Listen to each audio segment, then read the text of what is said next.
Bonjour à toutes et tous, vous écoutez First Print, votre podcast comics préféré pour une nouvelle émission du format Super Friends. C'est le podcast qui va à la rencontre des personnes qui font vivre la culture comics et la pop culture par leur travail. Et vous savez qu'on aime aller interroger régulièrement tous les corps de métier du monde de la bande dessinée, qu'il s'agisse d'auteurs, d'artistes, d'éditeurs, mais aussi de traducteurs. Ça fait longtemps d'ailleurs qu'on n'a pas fait de podcast sur le métier de traducteur, puisque c'est quelque chose sur vraiment lequel en fait on pourrait avoir un podcast avec 10 traducteurs et traductrices différents et on n'aurait pas du tout la même chose puisque chacun a sa façon de travailler. Donc c'est parfait puisque on vous propose aujourd'hui une émission en compagnie d'une plume très célèbre dans le monde des comics. Ici, il hausse les yeux, mais si tu l'es très bien. Maxime Ledin, tu es avec nous. Salut Maxime. Salut à tout le monde. Merci beaucoup de me recevoir sur First Print. Ça me fait plaisir de te recevoir, surtout que ça fait pas mal de temps qu'on parle de toi dans le podcast, même si tu l'as pas forcément entendu, en vantant quand même ton travail sur plusieurs des traductions que tu as pu faire récemment, notamment sur le cas Ramvé. Puisque on avait pu te lire par exemple sur This Savage Shores ou sur Blue and Green, mais voilà, t'es un petit peu aussi lié à pas mal de traductions, on va dire, de comics indés un peu elevated indie comic book, comme notamment t'avais fait le dernier des dieux et des Quorum chez Urban Comics. Plus récemment, on t'a peut-être vu aussi sur Something is Killing the Children, sur du James Tynion Ford, donc sur Nice House of the Lake aussi, le gros carton de cette année. Et puis voilà, j'ai envie de discuter avec toi tout simplement de traduction, puisqu'en ce début d'année, il y a un autre titre qui est hyper important qui arrive, qui est It's Lonely at the Center of the Earth de Zoé Sorogood. Donc voilà, un très bon prétexte pour parler du travail de traduction en général, et puis on revient un petit peu sur des travaux plus récents. Mais avant tout, parce que je vais pas le faire podcast à ta place quand même, est-ce que tu peux un peu te présenter, quel est ton parcours professionnel qui t'a mené vers la traduction et de bande dessinée de façon plus spécifique? Pas de souci. Alors si je peux commencer, c'est juste faire un petit coucou, un shout-out à Étienne, qui je sais est un fervent amateur de First Print, il se reconnaîtra. Alors par rapport à mon parcours de traduction, c'est un peu un métier par défaut entre guillemets. J'étais grand lecteur de comics, je maîtrisais l'anglais, j'aimais bien écrire en français. Et j'ai erré pendant quelques temps sans trop savoir quoi faire, et c'est vers 25 ans on va dire, j'avais fait des études un petit peu de littéraire à Nanterre, c'était des DUG à l'époque, DUG français anglais, lettres modernes et anglais, mais j'étais pas fait du tout pour la fac, donc je me suis mis à travailler ailleurs, mais en même temps ça continuait de me titiller, et puis finalement ce que j'ai commencé à traduire pour moi. Je me souviens que le premier titre que j'avais commencé à traduire, c'était Whatever Happened to the Man of Tomorrow de Alan Moore. J'ai retrouvé mon carnet il y a pas très longtemps, dans un petit rodage. Je faisais ça dans le métro, juste par pure oisiveté. Et puis ça m'a plu. Ça m'a plu, et j'avais à l'époque contacté, je savais pas du tout comment faire, mais j'avais contacté, je crois que c'était en 2006-2007, Weta ou Veta, je sais plus comment on dit. C'était il y a très longtemps, et donc Weta qui est aujourd'hui c'est Vestron, notamment c'est toujours la même personne qui est derrière, ouais. Ça s'appelle Vestron. Ouais. C'est ça, tout à fait. Et avant même c'était vraiment 2006-2007, il venait de se lancer. Je crois qu'il avait publié un Batman par Igor Corday qui était très joli. Il avait un rapport au livre, au beau livre, qui était assez nouveau à l'époque, qui maintenant c'est un peu répandu, je trouve, d'un point de vue éditorial. Je trouve il faisait quelque chose d'intéressant, et je lui avais écrit tout simplement pour savoir s'il avait besoin de traduction, et j'avais traduit pour lui 2 livres Alien, et ça avait été une expérience sympa, quoi. C'était les premières choses, mais ensuite ça avait pas donné suite particulièrement à autre chose, et mais le goût de la traduction m'était venu. Et en parallèle, j'avais bossé dans le fanzina pour un fanzine qui s'appelait Borderline, un fanzine de fantastique, de nouvelles fantastiques, qui publiait des auteurs français, et dont le rédac-chef Lionel Bénard à l'époque essayait toujours de trouver une nouvelle d'un auteur plus ou moins, un auteur anglophone. Et ma première traduction publiée, on va dire, c'était Graham Masterton, ce qui était quand même pas mal, une petite nouvelle de Graham Masterton, et ça m'avait vraiment j'ai vraiment adoré ça. J'avais découvert ça, mais vraiment sans aucun académisme, vraiment à l'arrache. Donc j'ai fait toutes les erreurs possibles et imaginables de la traduction, je pense. Ensuite, j'ai travaillé pour Chimera. Je sais pas si il publiait Strangers in Paradise à l'époque. C'était une maison d'édition qui maintenant n'existe plus. C'était Ex le Téméraire, ex Bulldog, si je me trompe pas. C'était Eric Buffkins qui gérait ça. Et pour lui, j'avais aussi traduit, j'étais resté dans Alien, des romans Alien. Donc j'étais passé du comics au roman. Et finalement, c'est le roman qui m'a permis de vivre un peu de la traduction, puisque grâce à ce CV-là, donc ce CV de Nouvelles Fantastiques et d'un roman, ça m'a permis de rentrer chez Brajlon, qui est un éditeur de fantasy principalement, un peu de SF. Et à partir de 2009, 2008, j'ai eu ma première pige, un roman de fantasy. Et à partir de 2009, j'ai pu lâcher mon boulot. J'étais cariste, magasinier, et je traduisais le soir, quoi, jusqu'à tard. Et puis quand j'ai eu mon deuxième contrat, quoi, j'avais rendu mon premier roman. Quand ils m'ont dit vas-y, on te file la suite, j'ai fait hop, c'est bon, on tente le coup, on lâche l'affaire, et puis on fait que de la traduction. On verra si ça marche. Et ben, ça a plutôt bien marché, puisque chez Brajlon, j'ai pu enchaîner les romans.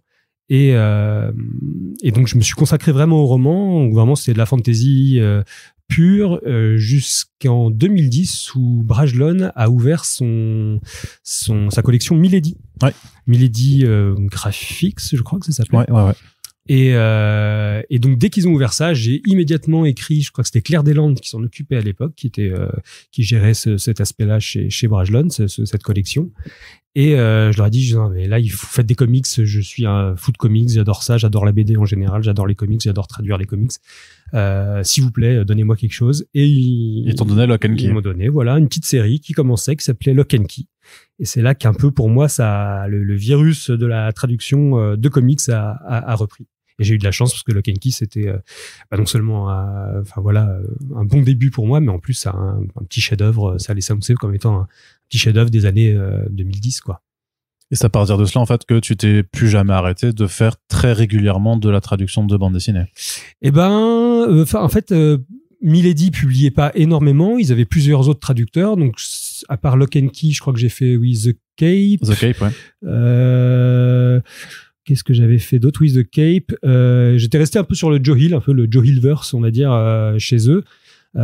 Jusqu'à Wraith, je crois, qui doit être la dernière collab avec Milady.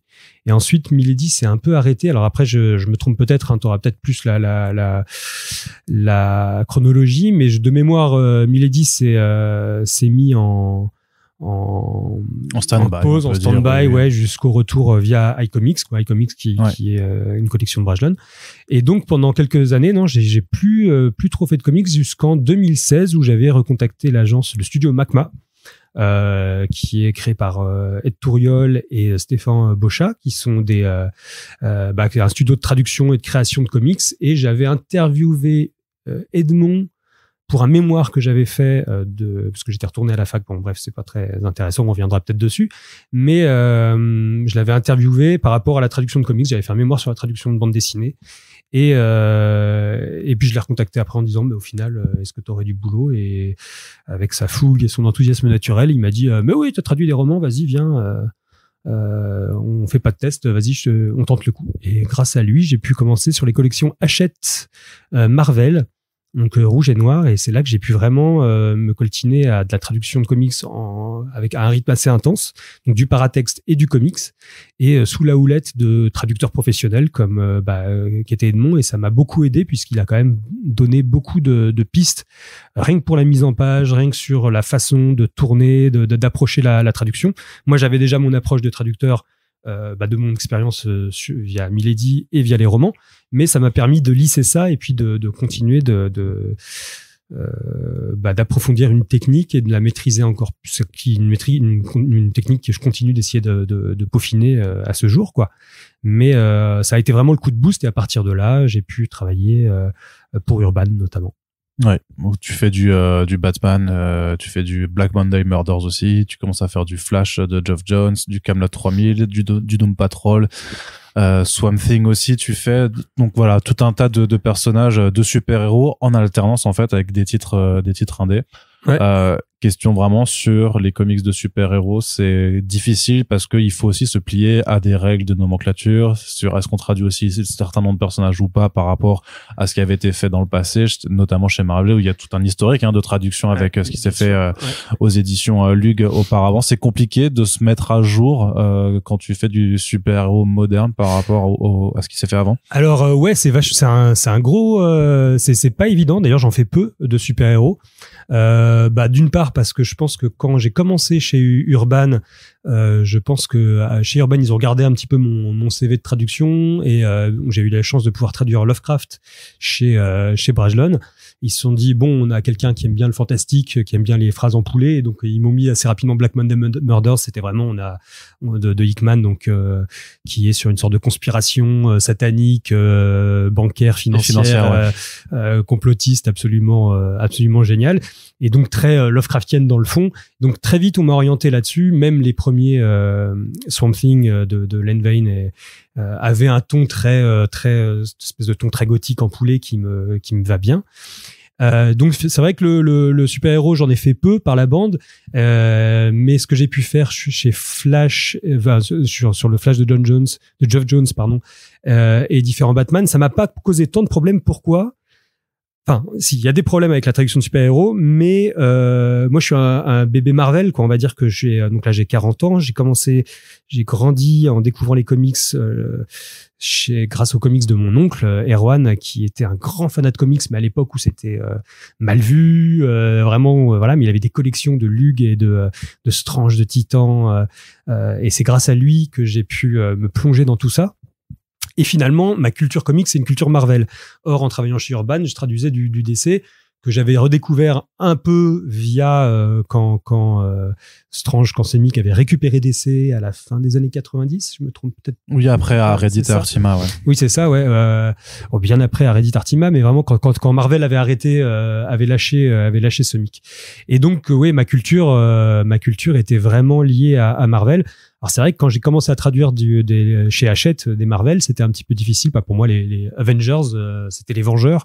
Wolverine, c'était Serval, donc il y avait un petit côté vieux crouton ou vétéran, mais ça l'a fait. Alors après, j'adore l'intertextualité des comics, j'adore ça, et ça se double. Ce que je trouve génial, c'est que, comme tu le disais, à l'intertextualité pure des comics de super-héros, c'est-à-dire qu'est-ce que ce personnage-là, quand est-ce qu'il est apparu, d'où est-ce qu'il vient, comment, voilà. Mais il y a en plus l'intertextualité française, de la réception française de ces mêmes personnages, donc savoir comment ils ont été appelés, comment ils sonnent en français, comment ils parlent en français, les différentes manières dont certains auteurs et certains traducteurs se les sont appropriés. Donc c'était très sympa de pouvoir traduire d'abord chez Hachette, donc j'avais pu traduire au long cours du Captain Marvel. Ça a vraiment été le Captain Marvel de Jim Starlin, donc avec les débuts de Thanos et tout ce délire. Voilà, quand ça commence sagement puisqu'il prend la suite de Roy Thomas, ça commence sage et ça finit complètement psychédélique. C'était extraordinaire. Mais ça, finalement, vu que c'était quasiment un run neuf de Starlin, il y avait peu de rapport avec ce qui se passait avant, donc c'était vraiment une sorte de tabula rasa un peu qu'il faisait. Il créait le Cosmic Comics un peu. Par contre, j'ai eu plus de difficultés chez Geoff Jones, qui lui aussi est un fondu qui adore aller récupérer des persos oubliés, des phases oubliées, et notamment là, je me disais ce qu'il fallait absolument faire pour jouer ce jeu-là, vu que Geoff Jones parfois citait carrément dans des flashbacks ou des scènes qui avaient déjà été traduites ailleurs, et j'essayais d'aller retrouver les traductions originelles. Pour ça, alors la chance que j'avais, c'est que j'étais épaulé sur Geoff Jones par Jim Lenné, qui est un peu une encyclopédie, voilà, c'est un peu le Modoc du comics français, quoi. Et dans son énorme cerveau, il allait chercher, il savait à peu près où ça avait été publié, il les retrouvait. Et donc on faisait en sorte que quand Geoff Jones citait un titre, on avait la citation en français. Moi, j'y tenais beaucoup par respect pour l'œuvre originelle déjà, parce que tant qu'à citer, autant que ça s'inscrive dans la continuité, en gros, faire perdurer la continuité des super-héros, et pour les traducteurs français d'origine qui avaient sué sur ces textes et qui avaient fait de leur mieux pour les rendre. Est-ce que tu penses pas que la traduction, c'est un travail quand même d'appropriation aussi, et donc que tu pourrais te permettre, sans forcément ne pas porter respect aux œuvres passées, mais aussi juste simplement te réapproprier des textes ou justement parce que ce serait des citations de choses trop anciennes, de dire bon maintenant il faut quand même un petit peu les moderniser.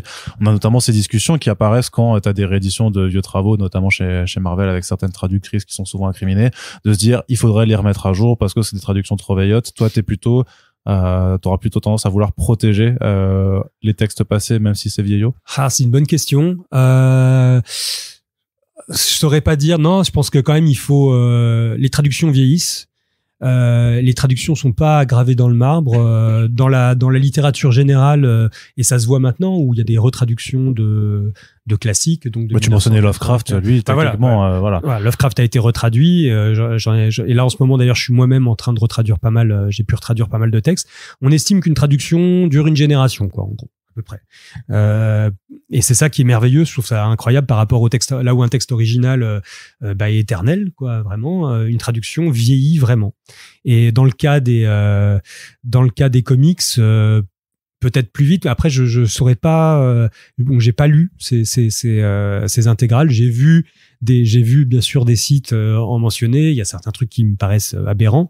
Et là, je pense qu'effectivement, il y a peut-être un travail patrimonial, on dirait, à faire. C'est-à-dire qu'en gros,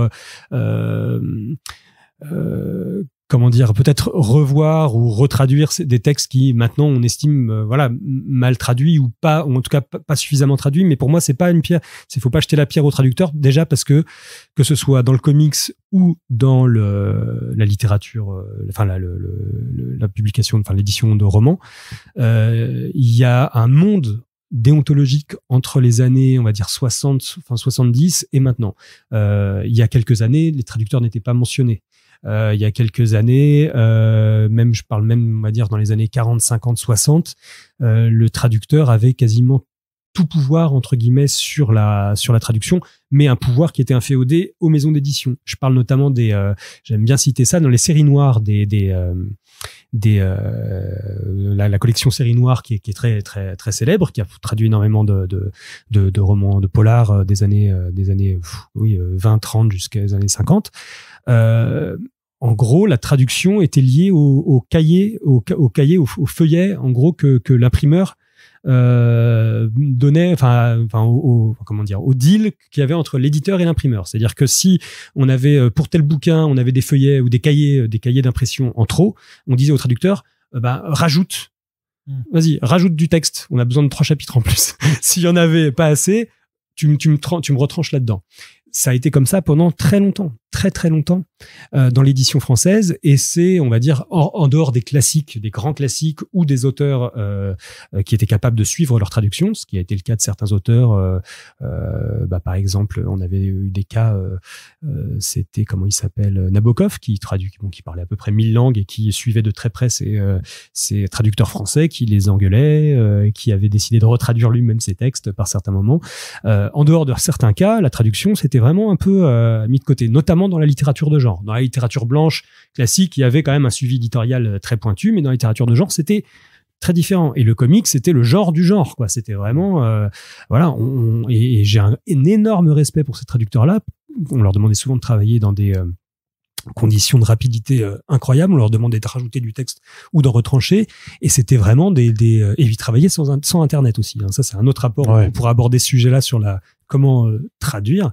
Mais donc je pense aussi, alors je saurais pas, je veux pas dire, mais je pense que dans le cas des traductions dont on parle peut-être de gens d'une autre génération aussi, et d'une génération qui avait pas ce rapport-là à la traduction, qui avait un rapport plus libre, plus tendu, plus fun peut-être aussi par certains moments, mais ensuite des fois quitte à trahir le texte, et je pense aussi avec un rapport un peu un rapport avec c'est de la sous-littérature ou c'est de la sous-littérature, et donc on n'a pas besoin d'y apporter peut-être le même soin, ou en tout cas on va peut-être le faire de manière beaucoup plus libre qu'on le fait actuellement.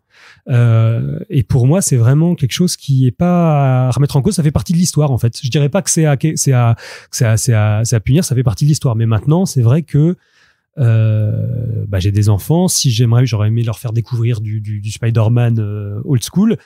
Paradoxalement, je vais plus naturellement aller piocher dans les vieux Spidey ou les vieux Strange, etc. que je trouvais plutôt bien traduit en fait.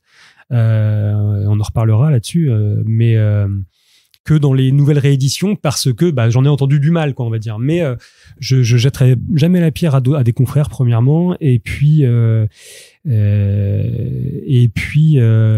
pour moi, c'est vraiment une question de génération. Et je trouve que la traduction a énormément évolué et en bien, je pense, en bien pour la traduction, pour le texte, parce que je pense qu'il y a un soin qui est accordé, et pour les traducteurs. Et avec la contrepartie, donc pour les traducteurs, je pense en matière de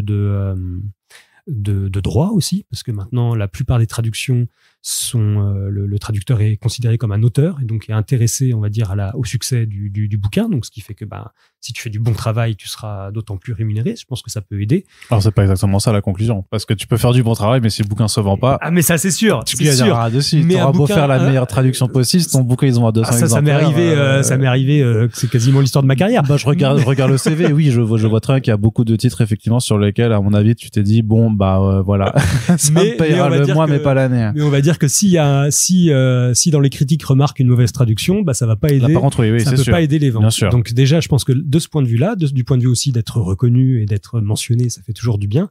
Et il y a aussi la contrepartie, mais qui, à mon avis, permet aux traductions de s'améliorer, c'est que il y a de plus en plus de lecteurs, soit bilingues, soit en tout cas qui s'intéressent à la traduction, qui accordent qui accordent de l'intérêt, et donc ça motive. On n'a pas envie non plus de se faire pincer pour une connerie qu'on a fait, ou de toute façon voilà. Et puis avec ce truc qui est souvent dit, une bonne traduction ne se remarque pas, une mauvaise traduction se voit. Donc il faut un bon traducteur, normalement c'est celui dont on ne reconnaît pas trop, quoi. Dont on ne perçoit pas forcément le travail. C'est ça, ouais. Ceci dit, c'est pas pour autant qu'il faut pas une personnalité. Enfin, faudrait pas ne pas avoir de personnalité là-dessus. Il y a toujours cette question aussi par rapport au texte original. Est-ce que le traducteur doit vraiment essayer d'être au plus proche, quitte à être trop littéral sur le texte original, ou est-ce que justement, ce qu'on disait avant, il y a cette question d'appropriation, voire même parfois d'aller à tordre le texte en fait, et d'avoir des phrases qui seraient complètement différentes tant que le sens est gardé. Toi, tu es sur quel type d'approche là-dessus? Alors ouais, c'est un grand débat. Donc moi j'ai découvert il y a pas très longtemps qu'il y avait une matière qui commençait à s'enseigner en fac, c'est la traductologie. Donc ça c'est quelque chose qui existait en sous-main, etc., mais qui maintenant est vraiment enseigné et qui traite beaucoup de ce sujet-là. Et donc il y a une vingtaine d'années, il y avait deux termes qui réduisent, qui résument, mais à grands traits, ce débat-là. T'as les sourciers, donc ceux qui considèrent qu'il faut accorder le plus d'intérêt au texte source. Donc c'est-à-dire en gros, si c'est en anglais, conserver les structures anglaises, essayer de se rapprocher du texte pour que la structure anglaise, on va dire en tout cas étrangère du titre, en termes général, ressortent. Et il y a les ciblistes qui considèrent que eux, c'est vraiment le récepteur, en gros, le récepteur, dans notre cas francophone, qui prime, quoi. C'est-à-dire qu'en gros, moi, j'ai plus tendance à m'inscrire dans la deuxième catégorie. C'est-à-dire, en gros, mon but en tant que traducteur, c'est qu'un lecteur français se dise que ça a été écrit en français.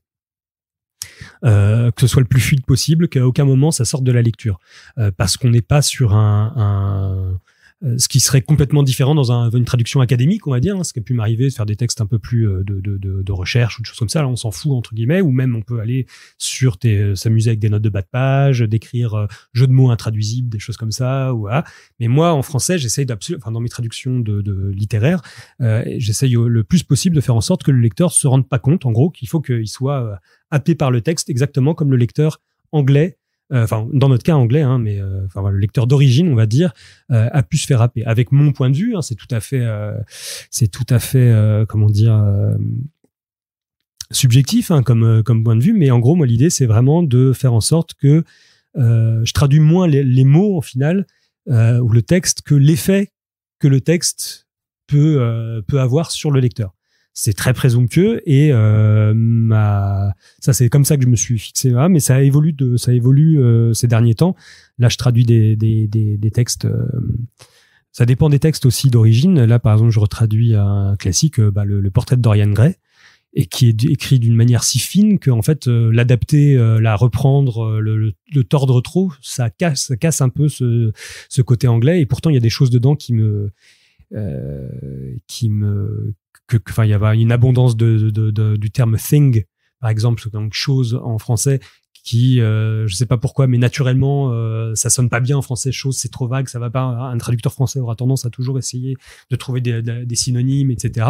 Là, je me dis, non, il faut y aller, il faut faire confiance aussi à l'auteur original. Donc ça évolue. Là, tu me chopes au moment où je suis en train d'essayer d'évoluer. J'étais très cibliste, c'est-à-dire vraiment concentré vraiment sur faire en sorte que le texte, que ce soit le texte français qui prime vraiment. C'est-à-dire qu'en gros, quitte à le tordre vraiment sans a priori. Et puis maintenant, des fois, je me dis, des fois, pourquoi pas ne pas hésiter à calquer certaines tournures, à garder une certaine étrangeté, parce que c'est vrai que quand on garde une certaine tournure du texte d'origine, ça peut donner une étrangeté, enfin quelque chose d'un peu curieux, de décalé, mais des fois des auteurs le demandent, quoi. Et puis il y a un problème aussi, enfin un problème. Une tendance de la traduction française en général, c'est à vouloir faire joli. Mais ça, je le vois moins dans le comics. Là, je parle de la traduction en général. Dans le comics, c'est plus particulier. Mais dans la prose, c'est le traducteur français a toujours tendance à vouloir enjoliver un petit peu un texte, à vouloir que ce soit fluide, que ce soit propre, bien tourné. Et c'est pas toujours nécessaire. Là, j'ai lu un super bouquin qui s'appelle, je recommande vraiment à tous ceux que la traduction intéresse, c'est Traduire Hitler de Olivier Ménoni, qui a retraduit Mein Kampf. Alors bon, ça s'éloigne vachement des comics. J'allais dire d'un coup, waouh. ouais, bam, j'arrive là-dessus. Mais non, mais c'est génial parce que justement, il parle de ça et il dit, mais comment, quand on traduit un texte pas qu'on méprise, mais qui est compliqué, qui a un rapport comme ça, et il parle des premières traductions d'Hitler, et la première traduction d'Hitler en France qui date de 1930, 34, je crois, avait été très joliment tourné, traduit à la française, quoi, vraiment avec des tournures très belles, des belles images, des belles métaphores, etc. Là où le texte d'origine, d'après Ménoni, c'est l'équivalent à la lecture de marcher dans un marécage, quoi. C'est boueux, les phrases, les métaphores s'empilent les unes sur les autres. Alors je parle pas allemand, hein, je le crois, mais j'avais trouvé ça super intéressant. Parce que justement, ça explique aussi qu'il y a une tradition de la traduction française qui fait que on a tendance à enjoliver un peu les textes. Dans le cas de la traduction de comics, c'est un peu différent puisque on est beaucoup sur du dialogue. Donc le dialogue a pas forcément. C'est rare qu'on ait cette notion de littérature pure, quoi. Sauf chez certains auteurs, notamment Tom King et Ramvé, qui utilisent beaucoup les cartouches. Donc les cartouches, c'est-à-dire tout ce qui est hors des bulles, voilà, les récitatifs, tout ce qui est tout ce qui est hors des bulles des textes, et qui là-dessus se lâchent, et même dans leur dialogue ont souvent jouent beaucoup avec les métaphores, les allégories, font des jeux de renvoi, des choses comme ça, enfin vraiment des héritiers un peu de l'écriture d'Alan Moore, quoi, on va dire, hein, même si c'est pas le premier à avoir fait ça. Alan Moore était très inspiré par les comics de EC Comics, qui jouait énormément sur ces récitatifs-là, et qui avait qui hésitait pas, ou même Line Wayne de Something, qui avait une écriture en poulet, quoi, on va dire, on peut utiliser ça. Mais qu'est-ce que tu appelles en poulet, juste parce que tu as utilisé ce terme plusieurs fois. Ouais, c'est vrai. Ça fait un peu c'est un peu dépréciatif en poulet, mais non, en poulet, c'est-à-dire pas hésiter à faire des phrases longues qui prennent leur temps, qui utilisent 1 à 2 métaphores. Enfin, moi, je me souviens que oui, dans le premier épisode de Something, c'est des phrases genre mes pas pesants, fend de la bourbe de fange du marécage, et tandis que je trace mon chemin, la lune fangeuse éclaire. Enfin, tu vois, c'est des trucs voilà, c'est des sortes c'est ces phrases, oui, un peu pesantes, gothiques, quoi, héritées un peu romantiques, un peu gothiques, mais qui s'inscrit dans une tradition très littéraire. Ouais, c'est ça, une tradition littéraire, tout à fait, et du gothique et du fantastique qui allait très bien avec Moore, avec Line Wayne, avec EC Comics quand on était sur les EC Comics d'horreur, et que je trouve que des gens comme Ramvé reprennent avec brio, quoi, et avec Ouais, vraiment, c'est extraordinaire. Puis à côté de ça, t'as des littéraires plus starbés. Quand je traduis Doom Patrol et avec Grant Morrison en total roue libre, que j'adore ce bouquin. Là, il est plus sur de l'expérimentation formelle, avec des choses intéressantes. Bon, ça c'était par rapport à je veux juste parler de Doom Patrol rapidement parce que par rapport à ça, pour dire que j'essaie de reproduire l'effet de la traduction de que ça a eu sur le lecteur d'origine, ce qu'on a dans j'aimerais que la traduction reflète sur le lecteur francophone, l'effet que le lecteur anglophone a reçu en lisant l'original. Des fois, je m'intéresse aussi, je vais aussi voir sur les interviews des auteurs s'il y a des choses qui peuvent m'orienter là-dessus. Et notamment dans le cas de la Doom Patrol, il y a des personnages, c'est les hommes ciseaux, je crois, du premier arc de Doom Patrol, qui ont un discours très déstructuré. Donc en gros, ils n'utilisent pas aucun mot. Les mots ont pas de sens, quoi. Genre, en gros, ils parlent. En gros, on sent qu'ils veulent dire quelque chose qui a un sens caché, mais les mots sont complètement distordus. Donc je me suis dit, comment je vais traduire ça? J'ai trouvé dans une interview de Grant Morrison qu'il s'amusait, donc il était un peu dada à l'époque, quoi, vraiment, et il s'amusait avec les tout débuts des traitements de texte. Et donc en gros, les traitements de texte. Les tout premiers traitements de texte comme maintenant, tu mets un début de mot et il peut te proposer, si tu actionnes le bon paramètre, il te propose un mot en entier, mais un mot qui des fois n'a rien à voir avec ce que tu avais commencé à mettre. Par exemple, tu mets tu veux écrire bulle et puis il te met bulbert, tu vois, et j'avais trouvé ça marrant. Je me dis il faut, s'il l'a fait s'il l'a fait pour l'écrire, il faut que je l'utilise dans ma trad. Donc en gros, j'ai récupéré un vieil ordinateur. J'ai essayé de trouver le plus vieil ordinateur avec le traitement de texte que j'avais, un Word des années 90, 95, un truc comme ça. J'ai commencé je tapais des mots, les mots où je pensais que ça correspondait à la trad. Je regardais ce qui me proposait de plus incongru au niveau de c'est l'équivalent du correcteur orthographique un peu des téléphones, quoi, si tu veux. Mais c'était souvent un peu starbé, et puis tu te retrouvais avec des phrases géniales. Alors là, je les ai plus en tête, mais tu peux avoir des mecs qui crient Bulbert, venaison, des choses comme ça, et j'adore. Moi, je trouvais ça respectueux pour le lecteur français, puisqu'au final c'était t'as ce même décalage de compréhension. Voilà, c'est ça, et mais en utilisant le dispositif de l'auteur à l'origine. Donc j'avais trouvé ça sympa. C'est-à-dire que t'es quand même prêt à te prendre pas mal la tête sur ces traductions. J'adore ça. Après, on est sur des cas d'auteurs et d'autrices ou autoristes dans le cas de Grant Morrison assez particulier, parce que justement c'est des gens qui sont pas dans un format d'écriture très standard. Surtout Grant Morrison, qui effectivement, et notamment à cette période-là de son parcours, était très dans l'expérimentation formelle. Alors après, je pense qu'il y a un peu de dans son cas, il y a un peu de bluff, parce que je crois que chez Doom Patrol, ils se droguaient même pas, c'est à partir des Invisibles. C'était après, oui, non, c'est pour les Invisibles. Et ça, j'aimerais bien d'ailleurs, si on traduit un jour les Invisibles, je suis partant. La perche est tendue, je crois. Mais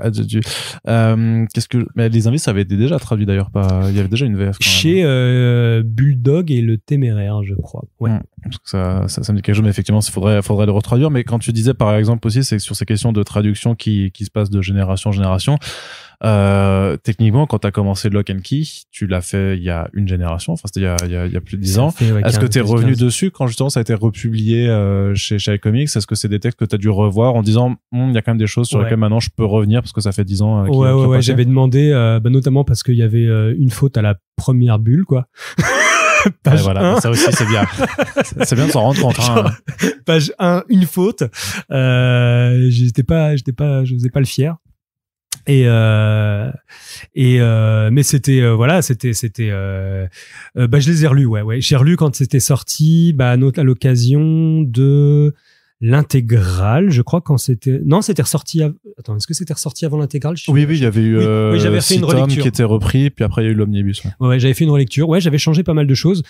Par exemple, j'avais au début de mon parcours de traduction, j'avais tendance à vouloir faire en sorte que ça colle vraiment au dialogue oral.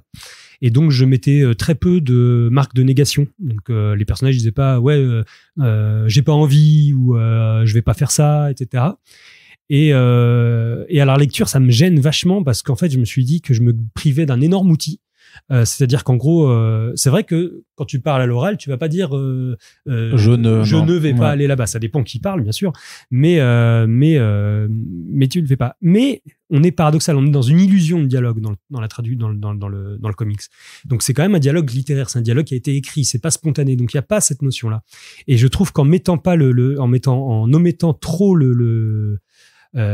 ces marques de négation, on se prive d'un outil assez important, c'est-à-dire que par exemple un personnage normal, on va dire un protagoniste ordinaire, s'il est pas, j'ai tendance à lui mettre le nœud en fonction de qui il est, hein, bien sûr. Mais par exemple, ça me permettra, si jamais il se fait assommer, si jamais il est bourré, si jamais il est drogué, ça me permettra de marquer dans la traduction. J'enlève tout d'un coup ces marques de négation et subliminalement, le lecteur se dira quelque chose, sentira que quelque chose a changé dans sa façon de parler. Pareil, si tu as des adultes et des enfants qui parlent, il vaut mieux que les enfants éludent ces marques-là de négation, alors que là où les adultes vont le faire. Et ça va créer une sorte de contraste qui est mais vraiment subliminal. On est vraiment sur des choses très très fines, mais je me dis que voilà, faut aller dans ces petites choses-là qui permettent en fait de donner des voix en fait aux personnages. Et donc c'est ça que j'ai réalisé ça, mais au fur et à mesure. Et en revenant dessus, j'ai un peu retravaillé là-dessus, notamment, et ça fonctionne bien parce que même quand on a chez les ados de Lock and Key, au début j'étais parti, donc c'est des ados, ils parlent, je vais pas, etc. Mais quand on voit les ados de Lock and Key, c'est des ados traumatisés, surtout au début, qui perdent, qui se privent de certaines choses, notamment dans le cas de Kinsey, et ils ont un rapport au monde particulier, un peu distant, et je trouvais, et ils ont mûri énormément, donc je trouvais ça pas déconnant de leur donner ces marques-là, là où Bode le petit était l'innocence même, et donc à ce côté un peu fougueux et enfantin, quoi. Et ça me permettait ensuite, dès qu'il y avait des petits soucis. Donc il y avait des petites choses comme ça. Bon, rien de, mais sinon chez Lock and Key, ça a vraiment été principalement relire tout ce que j'avais pu trouver d'erreurs, et je trouvais que la traduction se tenait plutôt pas mal, quoi, mais vraiment avec le recul, en modifiant des petites choses. Tu choisis un petit peu les traductions ou on te les propose? Est-ce que c'est par rapport à tes affinités? Donc on l'a dit avant, et puis de toute façon ton CV parle pour toi, que donc on va te mettre sur des auteurs à tradition littéraire comme Ramvé, comme Grant Morrison, comme Tom King aussi, puisque récemment t'as fait Human Target de lui, t'avais fait Sheriff of Babylon, entre autres. Tu fais aussi James Tynion Ford. Est-ce que c'est là parce que juste en fait t'as eu un premier contact avec un auteur, on estime que tu trouves bien sa voix et on va donc te faire rempiler dessus? Ouais, je crois que j'ai eu de la moule, hein, aussi. Dans le cas de Joe Hill, ça a été ça, parce que finalement j'ai fait quasiment tout ce qui suivait en Joe Hill, ça avait satisfait le bon boulot sur Lock and Key, chez iComics, et donc chez Milady, et puis on m'avait proposé le reste. Chez Urban, ça a vraiment été un coup de chance. Alors je pense que vu que j'étais rentré chez Urban via Macma, je pense que Edmond Touriol avait dû expliquer à François Hercouet, du coup le directeur éditorial, tout à fait, de Urban, que j'avais un profil un peu littéraire, et donc il avait commencé sur Black Monday Murders, et donc vu que sur du Hickman qui était pas évident, tu vois, il m'avait lancé sur un truc, il a dit c'est pas évident, parce qu'en plus il y avait du vocabulaire à la fois donc ésotérique, gothique, etc., plus un vrai travail sur le rapport financier, c'est-à-dire qu'il fallait pas se gourer sur donc là ça m'avait bien fait suer, et ça lui avait plu, et dans la foulée j'avais eu le droit à Tom King, Sheriff of Babylon, et ça tombait bien parce qu'en plus ça parlait de l'Irak, et dans ma famille il y avait des gens qui avaient travaillé là-bas et qui étaient au fait de l'invasion, on va dire, ou de l'occupation américaine en Irak, et de ce fiasco absolu dont on paye encore le prix, on va dire, internationalement parlant. Et donc c'était passionnant de pouvoir bosser là-dessus, et je pense qu'à partir de là, chez Urban ils se sont dit lui, les indés un peu compliqués, on peut lui filer, ça a l'air de lui plaire. Parce que moi j'étais là, on pourrait faire ça, je vais essayer des tournures, donc c'est là-dessus. C'est-à-dire qu'ils t'ont vu, ils ont fait là, le gars il est parti chercher un vieil ordi des années 90 pour faire du traitement de texte, machin, c'est bon, il est fou. Il est maso. Voilà, il est complètement fou, donnez-lui les trucs dont personne d'autre ne veut. Je pense pas que ce soit ça, parce qu'ils ont plein d'excellents trados, mais c'est vrai que ouais, j'ai eu de la chance là-dessus. Et puis Tom King, ils se sont souvenus de moi.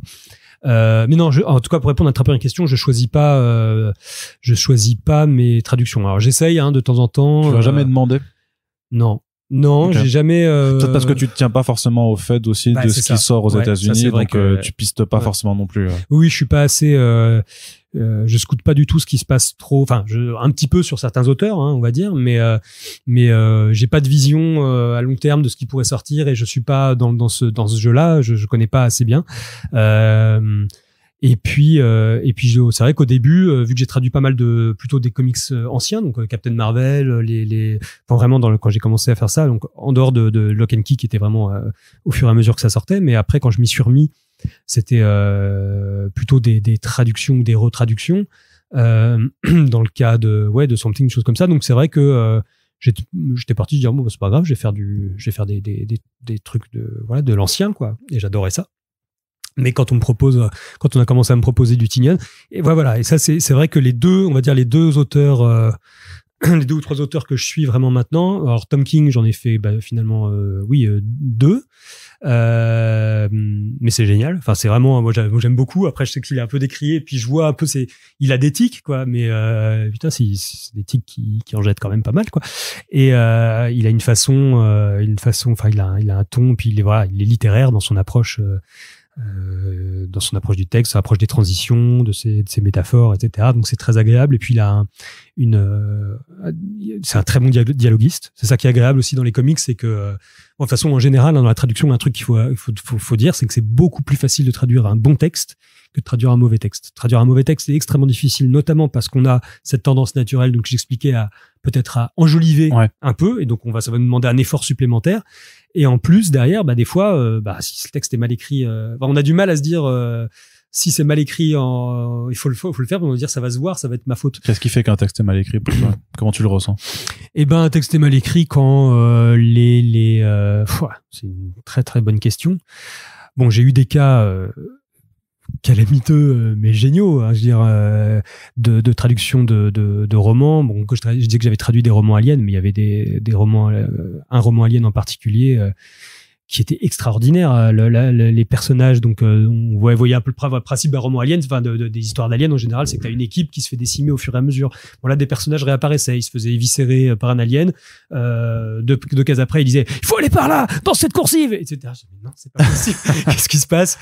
Aussi des tics de langage, de personnages, d'auteurs, par exemple. Alors les Anglais ont un rapport à la répétition qui est pas du tout le nôtre. C'est une des raisons pour lesquelles les Français ont tendance à enjoliver, c'est que dans un texte anglais, notamment dans la prose, les dialogues, ça peut être he said, she said, he said, etc. Ça peut s'enchaîner, il y a aucun problème, les Anglais, ça leur causera aucun problème.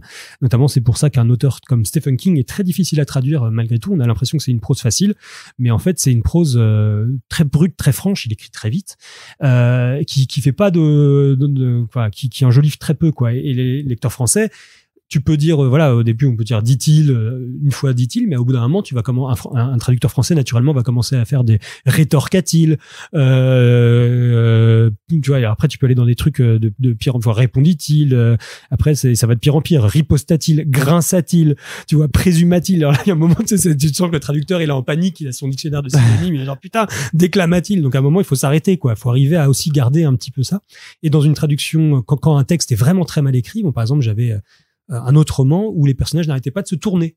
Ils tournaient la tête et ils clignaient des yeux tout le temps. Et c'était, au bout d'un moment, tu dis, mais je vais pas pouvoir dire à chaque fois, il cligne des yeux, il tourne la tête, il tourne à la tête, il tourne la tête. Il y en avait 8 par page. C'était délirant. Et tu te disais, je pense que je mets plus de temps à traduire le texte que l'auteur l'a mis à l'écrire, quoi. Ça, c'était ce que j'appelle un roman mal écrit. Alors après, ça peut être mal écrit au niveau de l'intrigue, mais ça, c'est autre chose. Mais surtout que là, ça va dépendre de ta propre perception. Oui, c'est ça. Oui, bien sûr. Voilà. De tous les cas, c'est tout à fait subjectif. Je suis d'accord. Dans les comics, écoute, j'ai eu la chance, j'ai eu peu de trucs pas de mémoire. Alors, et puis si j'en ai, ça va être compliqué de les citer. Non, parce que là, je regarde ton CV, je vois pas non plus de trucs. Il y a pas eu de trucs trop calamiteux. Il y a alors après, il y a un rapport aussi, il y a des trucs qui ont vieilli. J'ai eu la chance vraiment de traduire des EC Comics, des Shock Suspense Stories chez Achilleos. Ouais. Et alors là, qui sont pas notés là, tu vois. Non, ils sont pas parce que c'est un collectif. On était plusieurs chez Macma à l'avoir fait, je crois. Ouais, ok. Et Et bon alors c'est pas que c'est mal écrit, c'est même très très bien écrit, mais c'est juste que par contre c'est vieillot. On a les récitatifs, ce que j'appelle moi les cartouches, qui récitent, qui redisent quasiment ce qui est dit à l'image. Le truc des années 60. Et voilà, et que la bulle va répéter également. Quoi. Ouais. Et quand il ouvrit la porte, il découvrit la chose effroyable qu'il attendait derrière. Et là, tu dis oh mon Dieu, j'ai ouvert la porte et quelle chose effroyable m'attend derrière. Et en même temps. Et après, t'as la créature qui fait je suis la chose effroyable qui t'attendait derrière la porte que tu as ouverte. Et en même temps, t'as l'image qui te montre qu'il ouvre la porte. Et c'est extraordinaire. Mais c'est un peu ce qu'on a mais il y a des gens qui sont friands de ça et la preuve, Black et Mortimer continue de fonctionner et ça fait partie de parce que les gens ils les achètent juste parce qu'il y a Black et Mortimer.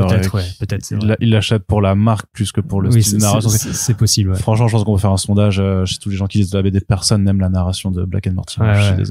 C'est un charme. Hein. Moi, j'aime bien les côtés pulp. Mais c'est un charme parce que ça te faisait quand t'étais petit une BD qui te mettait une après-midi à être lue, tu vois. C'est vrai. Mais je pense vraiment que c'est quand faut dire les termes, c'est insupportable comme narration. Puis après le souci des quand c'est très verbeux, on peut grogner aussi devant une traduction parce que on est payé à la page. Ça faut expliquer, on est payé à la page. C'est pas forcément au mot. Alors moi en tout cas toi t'as jamais été payé au mot. Non, sur les romans c'est au signe et sur les comics c'est à la page et donc j'envie ceux qui ont retraduit là les comics images des années 90 où t'avais une double page, une splash page avec prends ça, bam, tu vois un gros coup de poing de Bedrock qui fout un point, je sais plus qui a l'adversaire parce qu'au moins tu te dis voilà. Boum, tu vois, tu dis, prends ça, point d'exclamation. Allez hop, tu vois, alors ça peut être 6, 7 euros, ça dépend des contrats.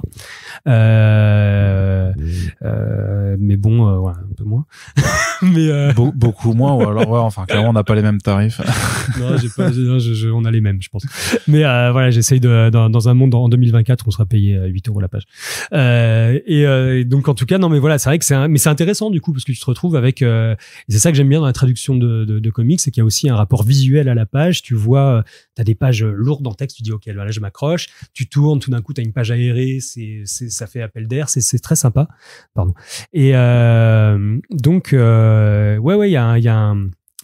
a ce rapport là, donc en tout cas un texte mal écrit dans le comic ce sera aussi des dialogues qui fonctionnent pas, ça arrive, il y a vraiment des fois des dialogues qui tournent pas, quoi, qui collent pas, qui sont à côté de la plaque ou ça a pu m'arriver un petit peu, quoi.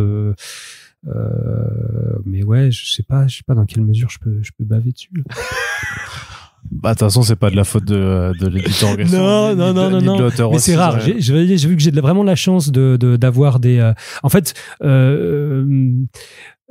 C'est souvent lié. Enfin, en fait, je peux pas dire que c'est mal écrit quand c'est ancien. C'est ça qui est marrant. C'est un peu comme ce que tu me disais par rapport aux traductions tout à l'heure. C'est-à-dire que je veux pas jeter la pierre à des textes plus anciens parce que c'est pas la même mentalité.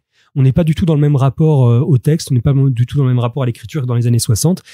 Pour Hachette, j'avais retraduit un run très très sympa d'ailleurs. C'était quoi ? C'était le Captain America, le ministère secret. Non, c'était pas le ministère secret. C'était, je sais plus. Putain, c'était le Captain America qui se bat contre un complot gouvernemental.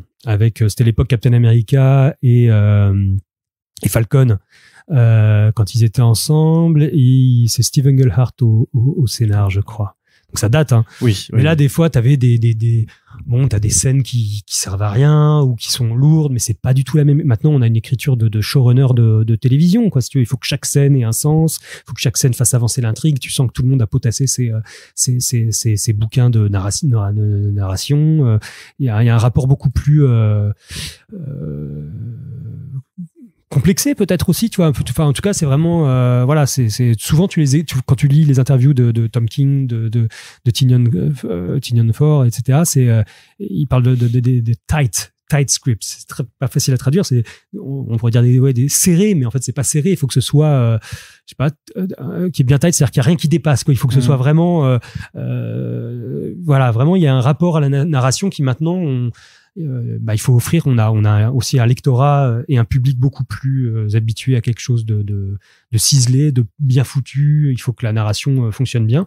Moi, c'est quelque chose qui me passionne, hein. Je trouve que les notions de narrativité maintenant sont quasiment tout le monde, par exemple, il y a 15-20 ans, personne ne savait ce que c'était qu'un arc narratif, je crois. À part dans les comics, peut-être, parce qu'on commençait justement à parler d'arc, si tu veux, sur les sorties en TPB. Ouais, et puis parce qu'il y a eu aussi même des changements, parce que tu dis que tout doit être tight, et pourtant, ce qu'on peut reprocher à la façon dont les comics sont construits aujourd'hui, en tout cas dans les single issues, c'est que justement, c'est de la narration décompressée, ce qu'on appelle la narration décompressée. Ah oui. Et qu'aujourd'hui, ce qui prend effectivement un arc narratif à être raconté, donc 5 ou 6 numéros de façon très générale, avant, c'était un numéro. Un numéro, c'était une histoire complète, et ça a quand même changé pas mal de choses aussi sur la perception qu'on a dans notre lecture. Hein. Et sur la façon d'écrire, et sur la façon de traduire. Parce que tu disais justement qu'il n'y a pas de scène qui moi, j'en rappelle très bien que quand j'avais commencé à faire des podcasts et à rédiger sur les comics, c'était Bendis qui était encore chez Marvel sur les X-Men, et je me rappelle qu'il y avait un pote que je salue, Zepli, qui nous disait vraiment, purée, mais un numéro de X-Men de Bendis aujourd'hui, c'est Cyclope, il va au supermarché, il voit un vilain, il le tape, il finit ses courses, et après il rentre, et c'est tout, tu vois. Et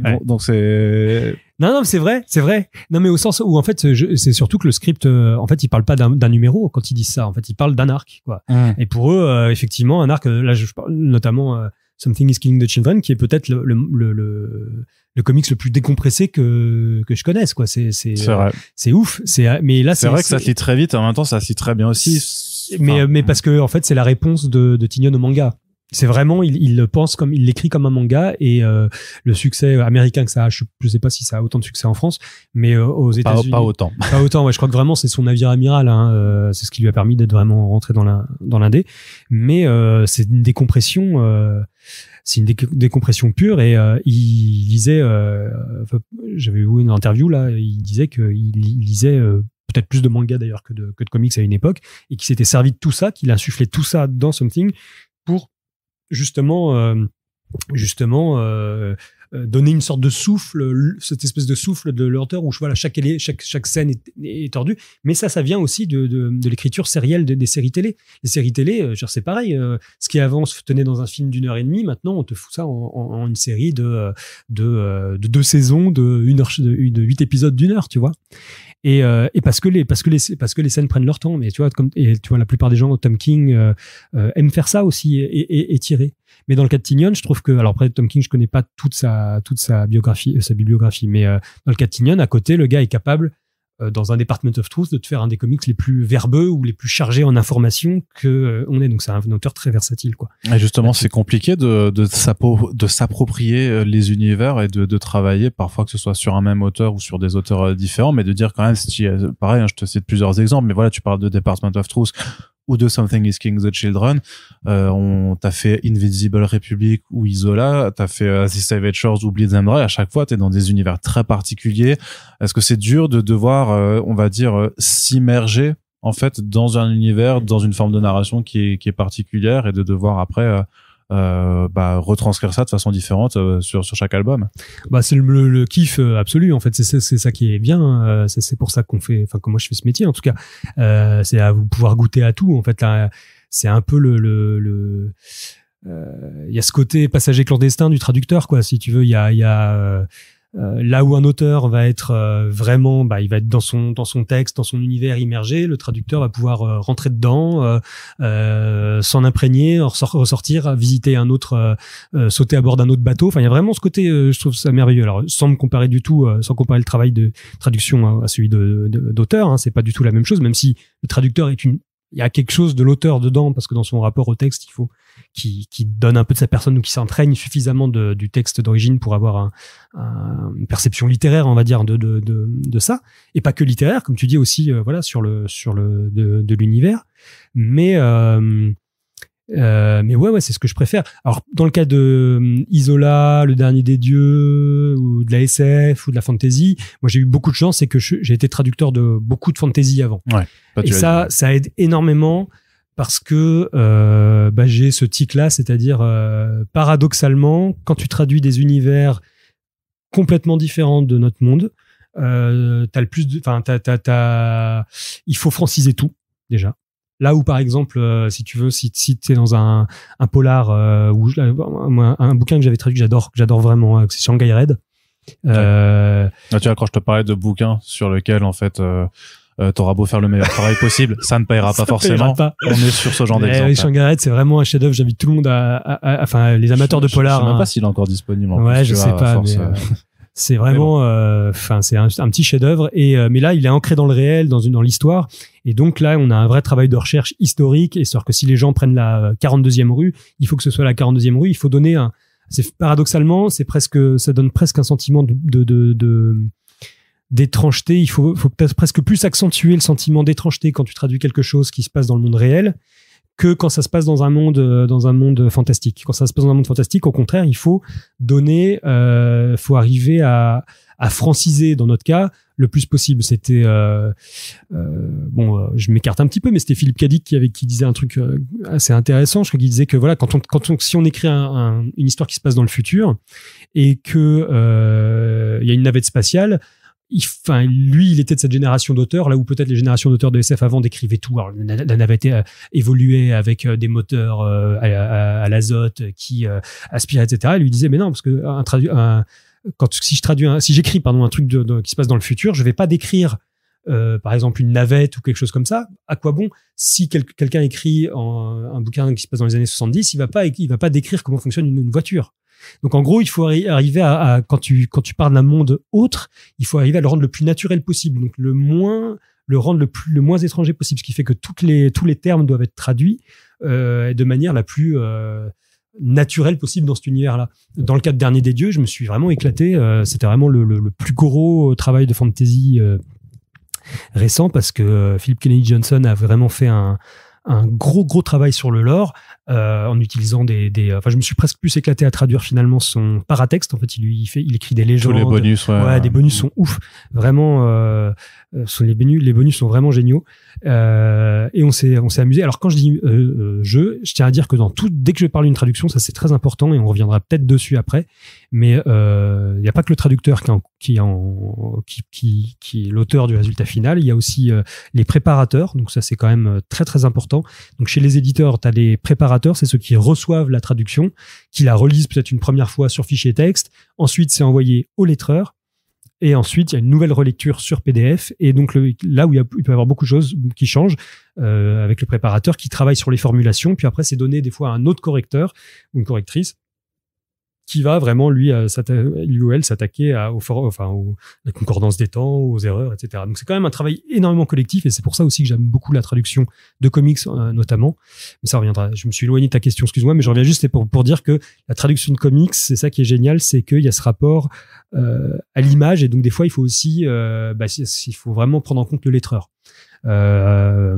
Qui est une étape super importante. Et moi, j'aimerais bien, si ceux qui m'entendent, parce que là maintenant c'est vraiment super, depuis quelques années le nom du traducteur est mis en exergue, mais j'aimerais bien que le nom du lettreur soit mis en avant, parce que c'est un médium graphique et le lettreur est le vecteur de ça, du graphisme, si tu veux, de la résultante. Donc il y a la question de la police, il y a la question des onomatopées quand c'est fait, et puis il y a quelque chose de beaucoup plus subtil et de beaucoup plus subliminal, mais aussi comment le texte est disposé dans les bulles. Et ça, c'est essentiel à la bonne lecture, à conserver le lecteur dans le texte. C'est-à-dire que des fois, on s'en rend pas compte, mais c'est vrai que il suffit d'ouvrir, tu parlais des des éditions Reddit et Artima, t'ouvres ça, c'est fait à une semblant de typo machine à écrire. Je pense que c'était fait à la machine à écrire, ou c'est quelque chose de très très machinique. C'est très dur à lire, c'est très particulier à lire. Tu te dis waouh, je suis où quoi. Ça demande un effort à lire, et il suffit de voir ça pour voir à quel point le lettrage aussi a évolué. Même par rapport aux années Lug et puis même Semic, il y a des moments Semic où c'était très particulier au niveau du lettrage, et donc ça, moi je pense que c'est vraiment ce côté collaboratif de la traduction littéraire en général, parce que même quand on traduit des romans, il y a une préparation, il y a une phase des corrections, il y a des retours vraiment passionnants. C'est ma phase préférée du travail entre les préparateurs et les correcteurs et le traducteur, où on te propose d'autres choses, quoi. On te dit mais non, mais là ça sonne pas très bien, on te propose ça, et ça c'est ce que je préfère. Enfin, vraiment, c'est le moment où je préfère, parce que soit tu défends ta position, soit tu te dis mais putain, mais oui, pourquoi j'avais pas vu ça.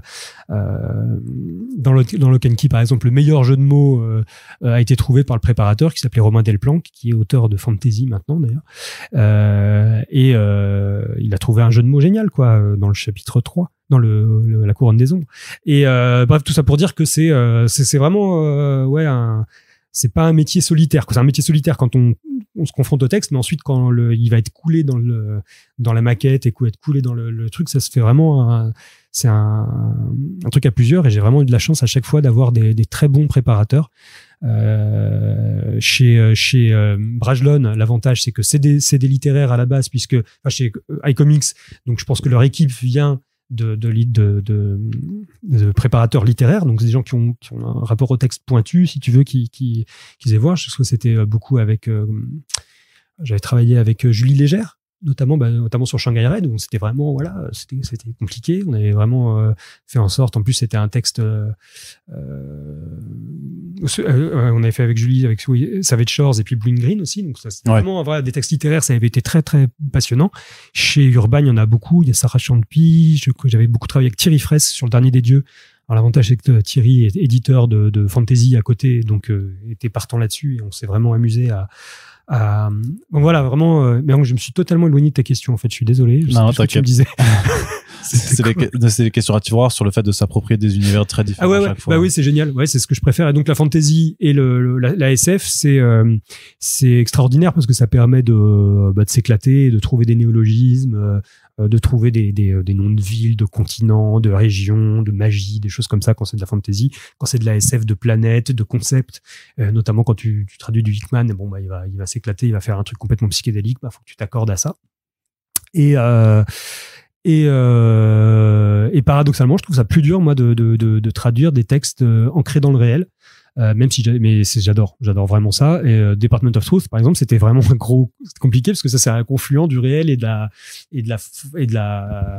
fantasy, mais voilà, de la complosphère, d'une certaine forme d'imaginaire quand même. Exactement. Ouais, c'est un imaginaire. Bon alors, et il fallait vraiment s'ancrer dans un réel, mais ensuite, en plus.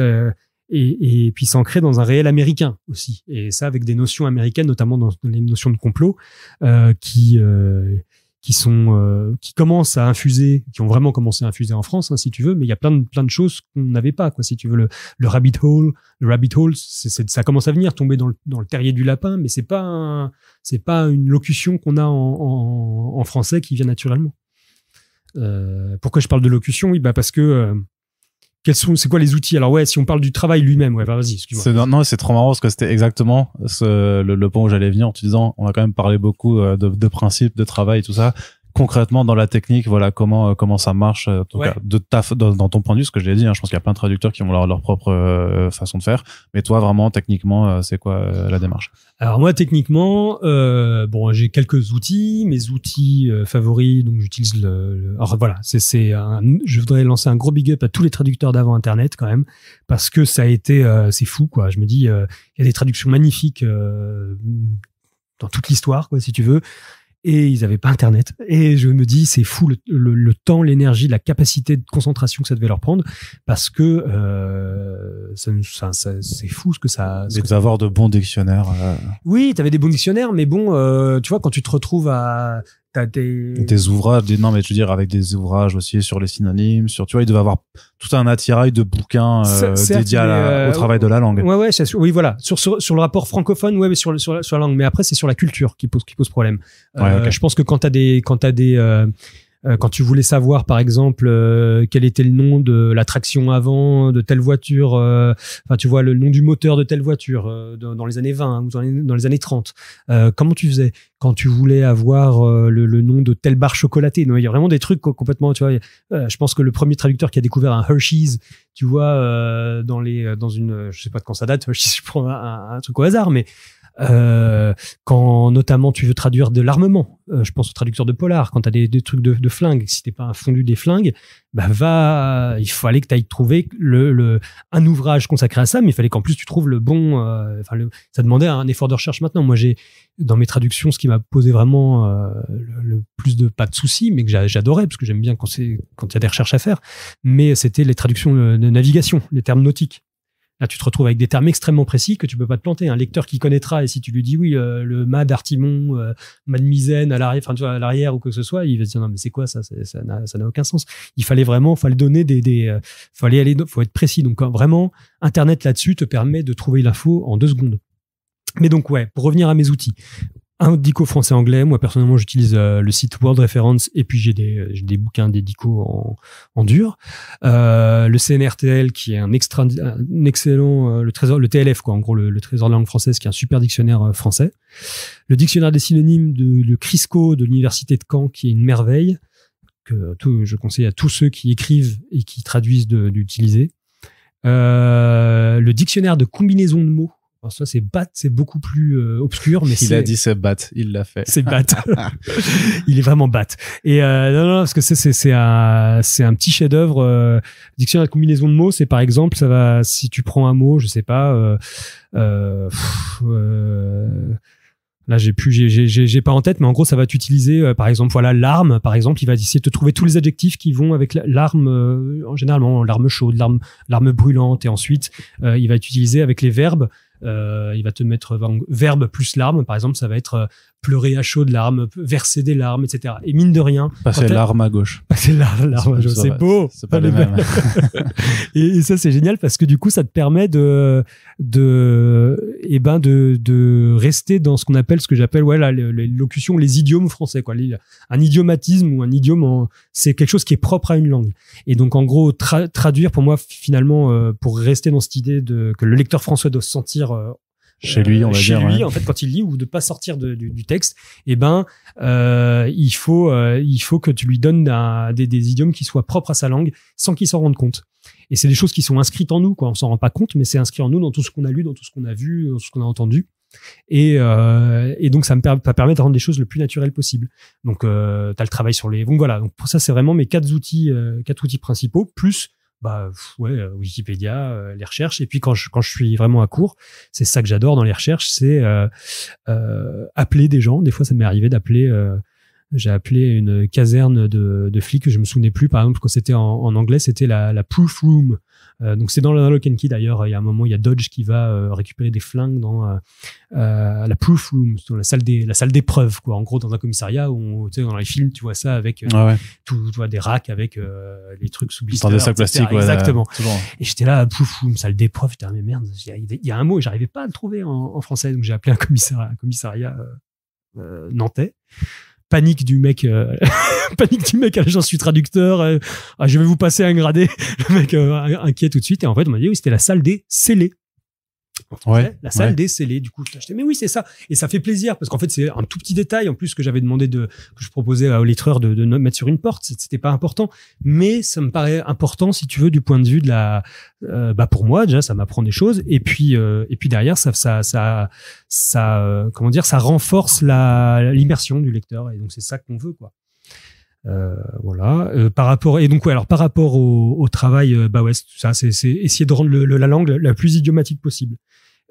Mais après, en gardant les idiosyncrasies de l'auteur, quoi, tous ces petits tics verbeux ou les choses qui peuvent être différents, mais faire en sorte que vraiment le lecteur français se sente chez lui. Donc il y a un gros travail sur l'expression. Les jeux de mots, par exemple, se prendre la tête. S'il y a des jeux de mots, tu vas trouver un jeu de mots. Si tu peux pas le faire à l'endroit même, tu vas le faire un petit peu plus loin ou trouver un truc. Les blagues, il faut que tu te démerdes, il faut que ça marche. C'est là que c'est super agréable d'avoir justement le rapport avec les préparateurs, parce que moi, je farcis en général mes textes de commentaires en disant là, je suis pas content de moi. Si vous trouvez mieux, n'hésitez pas. Et je pense que ça peut aider le préparateur à se dire ah là. Ok, on va travailler là-dessus et puis on va créer cet échange-là. C'est à peu près ça. Pour donner, juste pour revenir sur cette histoire de réception et de passage d'un truc à l'autre, il y a beaucoup de traducteurs, je trouve, qui font il y a beaucoup de métaphores du métier de traducteur. Alors, il y en a qui disent oui, le traducteur est un interprète, donc tu vois, c'est l'équivalent. Le traducteur, il prend une partition, donc on va dire la partition, c'est le texte d'origine, et puis il va faire sa propre version, etc. C'est pas faux, mais je trouve que elle marche pas très bien cette image, parce que la partition a été écrite pour être jouée par d'autres. Un texte d'origine n'est pas écrit pour être traduit. Si tu veux, Tom King, il en a rien à foutre. Il est peut-être très content d'être traduit, j'en suis sûr, mais il ne pense pas au traducteur quand il va le faire. Aucun auteur, à part certains, si tu veux, peut-être très très rare, très pointu, mais ne pense à leur traducteur. Ce qui est pas le cas d'un auteur, enfin d'un musicien qui va écrire une partition, puisqu'il va donner toutes les indications. Le solfège même est une langue à part, faite pour permettre aux interprètes de s'emparer du truc. C'est la plus belle, je trouve, image par rapport à la traduction, et je trouve que ça éclaire pas mal un peu ça. C'est Valéry Larbaud. Valéry Larbaud, c'était un traducteur et un romancier, et poète et tout, du début du siècle, fin 19e, début 20e. Et qui était traducteur, il a contribué à traduire Joyce notamment, et il dit que c'était lui il a utilisé ça, il a fait un ouvrage sur la traduction il appelle que c'est une pesée de mots, et je trouve ça très joli. En gros, il imagine la traduction comme une sorte de balance. Dans un plateau, tu mets le texte d'origine, comme ça, et toi tu vas essayer de faire ta phrase et essayer de faire faire un équivalent en français, et puis il y a un moment, tu vas ôter un mot, non, ça te plaît pas, etc., jusqu'à ce que tu estimes finalement à ton œil, c'est vraiment purement subjectif, mais que la pesée s'équilibre. Et je trouve que c'est la meilleure façon de l'imaginer, parce qu'il n'y a pas de façon de traduire pure, mais il y a cette espèce de jugement où tu te dis, ça y est, quoi. Là, la phrase, j'ai le mélange entre le sens est bon, le sens est là, la forme y est, il y a quelque chose qui colle. Et quand tu atteins ça, tu dis bon, moi je peux passer à celle d'après, quoi. Parce que c'est voilà, la pesée de mots, je trouve que c'est une bonne façon de voir. Il y a des gens il y a un traducteur français assez important, Claro, qui a traduit La Maison des Feuilles, qui a traduit comme ça, qui de mémoire en tout cas, je crois, lui il parlait de. C'est pas lui qui a traduit Jérusalem aussi? Si, il a traduit, oui, bien sûr, okay. Il a traduit Moore. Ouais, t'as raison. Et grand malade, La Maison des Feuilles et Jérusalem. Ouais, non, mais il fait que des trucs comme ça, puis il traduit vite et bien. Il est agaçant, très agaçant. Mais lui, lui, il parlait lui, c'est vraiment la sonorité qui compte, je crois. En tout cas, dans une des, il avait un terme, j'ai oublié. Ça va me revenir tout à l'heure. Mais en tout cas, voilà, chacun a ça un peu sa manière. Mais moi, je trouve que la formule de Larbaud est belle, parce qu'il y a vraiment ce côté, arriver à trouver un équilibre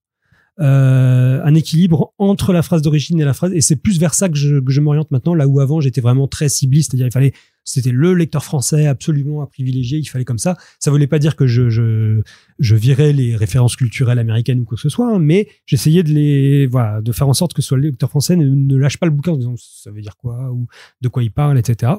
Là, maintenant, je me dis, bon, il faut arriver à trouver cet équilibre parfait. Je vieillis, tu vois, on arrive vers ce moment où tu dis, il faut mûrir les choses et tout.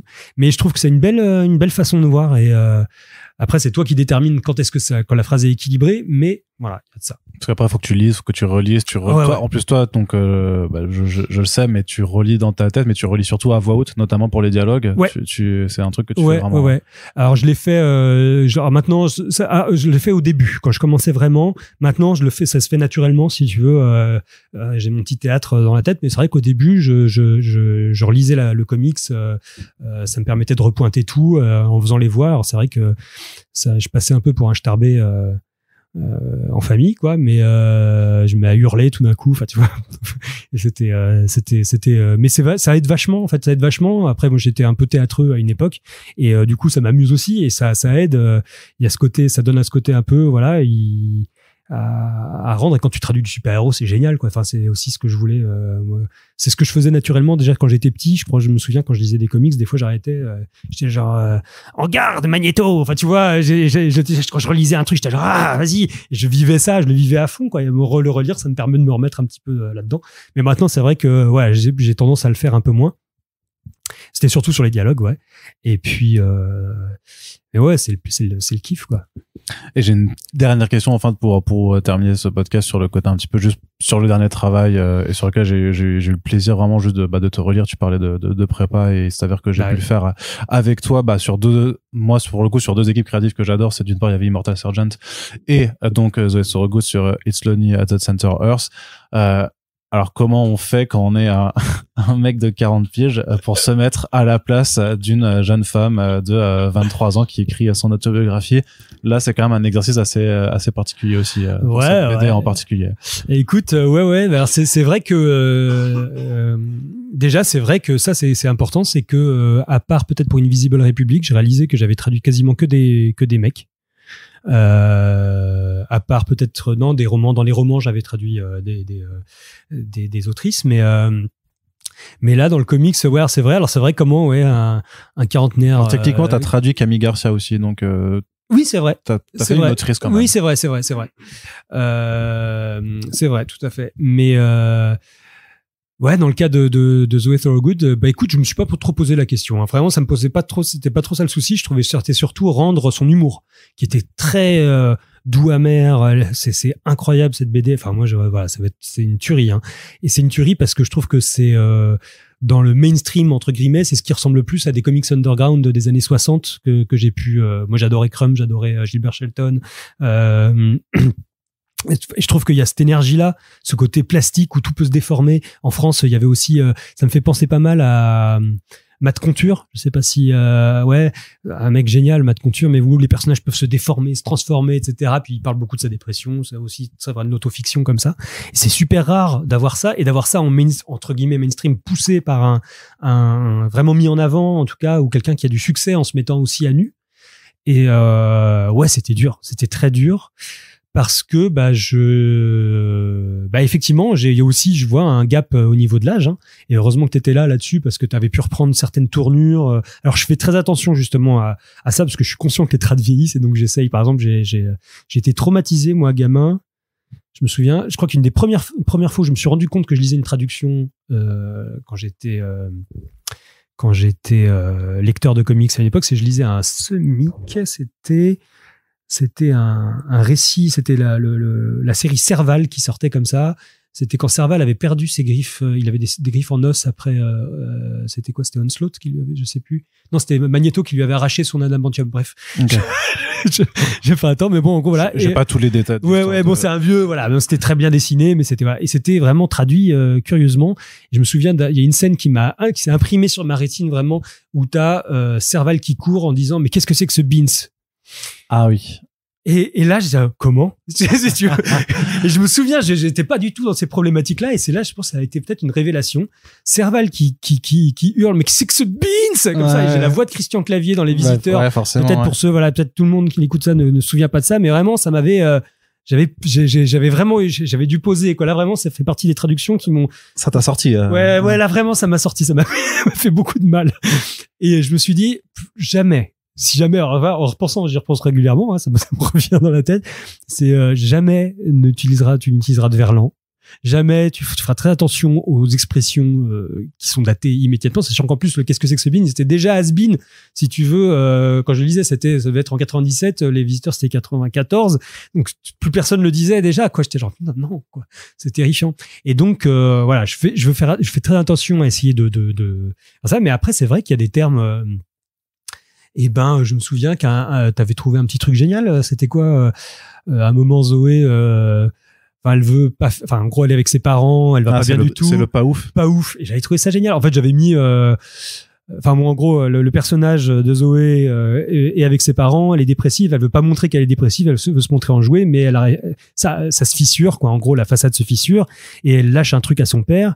Et là, elle se dit un truc, voilà, je crois qu'en anglais, c'est genre un truc well done. Ouais, voilà. Ça, et moi, j'étais en mode bien joué ou bien ouais. Enfin, je crois que j'avais pas tenté le bien ouais, justement. Mais ça m'a effleuré par la tête. Et là, tout d'un coup, qu'est-ce que c'est que ce Beans qui est apparu? J'ai fait non, non, bien joué. Et là, t'avais proposé pas ouf. Et en fait, pas ouf, c'est une forme de verlan, mais c'est un truc qu'on dit maintenant. C'est un truc que tu diras comme ça et que tu dis en plus intérieurement. Je trouve que ça collait vraiment bien. Ça sonnait bien. Et ça, c'est là donc vraiment c'est important d'avoir des préparateurs, c'est important d'avoir des relecteurs parce que ça te permet d'avoir un autre éclairage. Et dans ce cas-là, alors moi c'est pas tant c'est vraiment pas tant la distance qui me sépare de Zoé, c'est surtout que elle est extrêmement douée, quoi. Et douée graphiquement, douée scénaristiquement, douée au niveau des dialogues. Elle arrive à retranscrire. Alors, est-ce que c'est ce qu'elle a vécu? Est-ce que c'est comment elle a vécu? Enfin, c'est tout le rapport à l'autobio. Mais tous ces dialogues sonnent justes. Elle arrive en même temps à emporter ça. Enfin, j'ai trouvé ça dingue. Et les deux, et tu parlais d'Immortal Sergeant, on était sur deux textes où les dialogues étaient extrêmement bien ciselés à des façons très, très différentes. Là, c'était pour Zoé Thorogood quelque chose de très intérieur, très introspectif, mais en même temps très dur, quoi, ironique et tout. Et puis dans le cas de Immortal Sergeant, quelque chose de très très cinématographique, on va dire, très buddy movie, quoi. Et donc il fallait que ça fuse, il fallait que ça vanne, il fallait que ça, il y avait des vannes quasiment 1 ou 2 vannes par page, il fallait que ça fonce. Et ouais, là, je pense on avait bien, enfin, je suis super fier du résultat, parce que je l'ai relu, là, je l'ai reçu, et puis je l'ai relu, et je l'offre à tout le monde, quoi, parce qu'il le mérite, et alors je sais, j'ai l'impression que ça va pas super bien fonctionner, non, ceux qui ont écouté notre podcast, Bilan avec Comics avec Sullivan, ont entendu que ça avait pas très bien marché, en tout cas pas sur le lancement, hein, clairement. C'est peut-être le style graphique, je pense, qui rebute un peu les gens. C'est pas tant ça, parce qu'avec Giants, ça a très bien marché. Alors, il y a beaucoup de facteurs qui expliquent, notamment aussi le prix de vente de l'album, et il y a peut-être juste la conjoncture, je pense que c'est multifactoriel comme pour beaucoup de choses. Pourtant, ouais. alors qu'en plus il y avait aussi effectivement les auteurs qui étaient en tournée lors de la sortie, donc c'est vraiment là, je suis pas sûr qu'il y ait une réponse ciblée sur un seul facteur qui puisse expliquer pourquoi ça n'a pas pris à ce moment-là. Et après, c'était en novembre dernier. Décembre, on avait enregistré. Là, les fêtes sont passées. Peut-être qu'il y a eu un appel d'air. Peut-être. Et puis, je pense que c'est clairement un titre un peu long seller, je dirais plutôt. Ouais, vraiment, parce que je pense qu'il suffit de le lire et tu flashes, quoi. Parce que c'est vraiment génial. Mais je trouve que là, ces 2 bouquins-là traduisent aussi je trouve une tendance des comics, en tout cas actuelle, où il y a des dialogues très naturalistes. Et moi, je m'en suis rendu compte, c'est un auteur qui m'a fait vraiment évoluer, finalement, c'était assez récemment. Mais sur la question des dialogues, c'est Something is Killing the Children, c'est Tynion 4. Dans Something is Killing the Children, on parlait, c'était très décompressé, mais pourquoi c'est décompressé? Les dialogues, enfin, je trouvais ça assez intéressant, c'est que les scènes d'action sont très rapides. Et en fait, il a presque fait l'inverse du manga. Enfin, après, je ne vais peut-être pas dire sur le manga, mais pas trop m'avancer parce que je suis pas un expert, mais de ce que j'ai pu en lire, souvent les scènes d'action dans les mangas sont très décompressées, peuvent prendre du temps. Il y a une brutalité, tu vois comme ça. Enfin, ils se parlent presque en se tapant dessus comme Méthode, mais ça prend beaucoup de place. Et après, tu peux avoir des phases de dialogue, mais les phases de dialogue sont souvent très concentrées. Tu peux avoir beaucoup de texte d'un coup, et tout d'un coup, une phase d'action très longue. Là, il inverse. C'est les phases de discussion sont décompressées dans Something is Killing the Children, et les phases d'action sont très rapides, très sanglantes, très dures.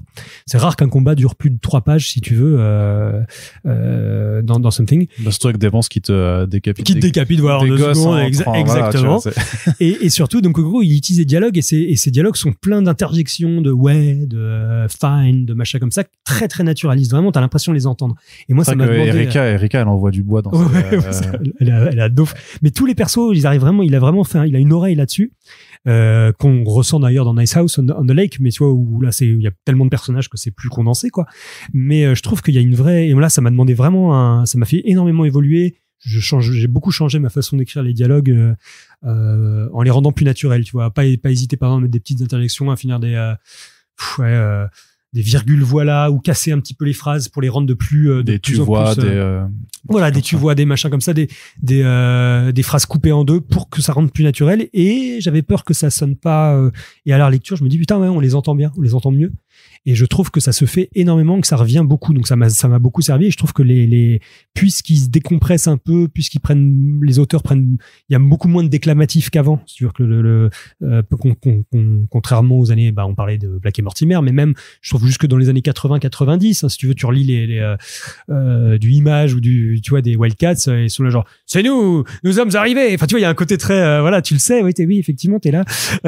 Et je trouve qu'il y a plus ça, et donc les dialogues sont beaucoup plus fins, mais du coup beaucoup plus naturaliste, et il faut qu'on fasse cet effort-là, nous, pour les rendre. Et je pense que Nice House fonctionne aussi parce que les personnages parlent comme des vrais gens, quoi, si tu veux. Bon, après, c'est un cas particulier parce qu'il n'y a aucun super-héros, on est sur du truc, mais je pense qu'il y a ça, et ça marche comme ça dans Immortal Sergeant, et j'espère que ça va fonctionner à fond comme ça pour It's Lonely, parce que c'est un petit bijou, et là, c'est un vrai gens, et tu es à l'intérieur de son crâne du début à la fin, quoi. Très bien. Et tu peux un peu nous dire sur quoi tu travailles en ce moment, en ouverture? Eh ben, alors, oui, ce que je peux, ouais. Alors, côté comics, là, j'ai de la chance de replonger sur du Tynion. Là, je vais traduire World Tree, son nouveau comics d'horreur, bien gore, bien dur, qui s'attaque au côté obscur de l'internet, on va dire, en tout cas de la capacité de radicalisation d'internet, qui devrait sortir aussi. Il y a un petit chef-d'œuvre toujours de Tynion, The Closet, qui est un court texte, vignette sur les terreurs enfantines et la terreur d'être le monstre qui se cache dans le placard. Le monstre qui se cache dans le placard, exactement, mais avec c'est surtout comment ne pas être enfin voilà, c'est pour les pères qui m'écoutent, voilà, c'est tout ce qu'il faut pas faire, parce qu'il y a un personnage de père qui est dedans qui est extraordinaire, mais qui est le père le plus le plus nul, mais on se reconnaît tellement dedans. Enfin, c'est ça qui est fort chez Tynion, c'est qu'il arrive à prendre tout ce qui est, c'est un vrai écrivain d'horreur parce qu'il sait exactement c'est pas tous ces monstres viennent de nous, quoi. Et puis